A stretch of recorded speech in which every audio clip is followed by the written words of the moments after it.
New York City was slowly sinking into the early evening rush as Emily Carter ended her exhausting double shift.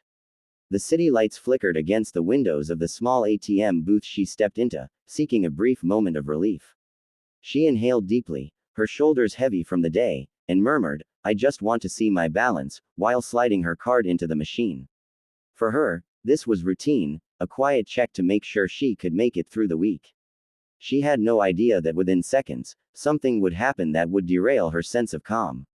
Just as the screen was beginning to load, a sharp, startling bang echoed from across the street. Emily's head jerked up, adrenaline spiking. A man sprinted past the glass window, sweat dripping from his forehead, glancing behind him as if chased by a shadow. The city's usual chaos intensified for Emily in that moment, making her step back instinctively. She stared outside, wondering what danger she narrowly avoided. What she didn't know was that while she felt fear in the heart of New York, life was shifting dramatically far away in the Arizona desert.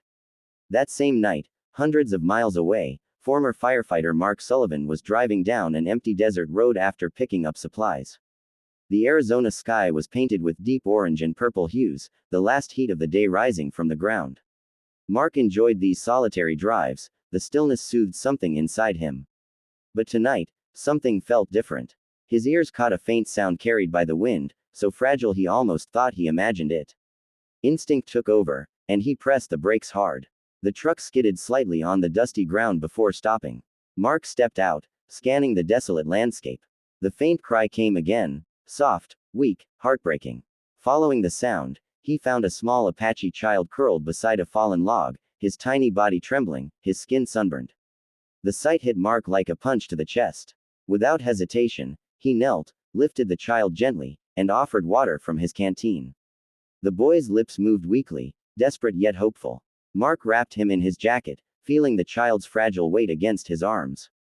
Mark rushed him to the truck, whispering soothingly, "You're safe now. Stay with me, buddy." As he drove through the night toward his cabin, Mark kept checking on the boy, making sure he was breathing steadily. The roads were silent, the desert moon glowing faintly, and Mark refused to let exhaustion slow him down. By the time they reached the cabin, the boy was bundled warmly, slowly recovering from dehydration. Mark spent the entire night sitting beside him, making sure he didn't slip into unconsciousness. He didn't sleep, he didn't dare. Over the next 4 days, Mark became the boy's guardian. He cooked small meals the child could digest, cleaned his cuts, and told gentle stories to keep him calm. The boy didn't speak much, but his eyes slowly regained light, a soft trust forming between them. Mark often sat on the porch at night, hearing the quiet desert wind, wondering where the boy had come from and who might be desperately searching for him. The desert held its secrets, but Mark felt the answer was drawing closer with each passing hour. On the 4th morning, the sun had barely risen when a firm, unexpected knock rattled the cabin door. Mark froze mid-step. Nobody visited him out here. With cautious movements, he opened the door, and his breath caught. 3 Apache women stood outside, exhausted, dusty, and emotional. Their eyes widened when they spotted the child behind Mark, and tears spilled instantly. The eldest woman's voice trembled as she whispered, "He's our nephew, the storm separated us. We feared the desert had taken him." In that moment, Mark realized his sleepless nights and desperate care had saved far more than one life. He had restored a family's hope. Sunlight was barely brushing the edges of the desert horizon when a sudden, firm knock echoed through Mark's wooden cabin. The sound cut through the stillness like a warning. Mark's heart stepped out of rhythm for a moment. He wasn't expecting anyone. Nobody ever came this far into the desert. He placed his hand on the door, hesitated, and then slowly pulled it open. Standing before him were 3 Apache women, their clothes coated in dust, their faces marked by sleepless nights. The moment their eyes landed on the child behind him, grief and relief collided into tears. The eldest woman stepped forward, trembling as though she had carried mountains on her shoulders. Her voice was rough from crying and days of calling through the desert winds. "He's our nephew," she whispered, her voice cracking. "The storm separated him from us, we thought the desert had taken him." The pain in her words settled heavily in the room. Mark stepped aside immediately, giving them space, watching as the women fell to their knees around the boy. The child, still weak, managed a small smile that shattered the last layer of their fear. The cabin filled with soft, emotional sounds, the gentle cries of relief, the whispered prayers, the murmured reassurances only family can give. One woman cupped the boy's face, kissing his forehead again and again, as if confirming he was real. Another wrapped her arms around him protectively, her shoulders shaking with gratitude. Mark stood a few steps back, feeling the weight of days of worry leaving their bodies.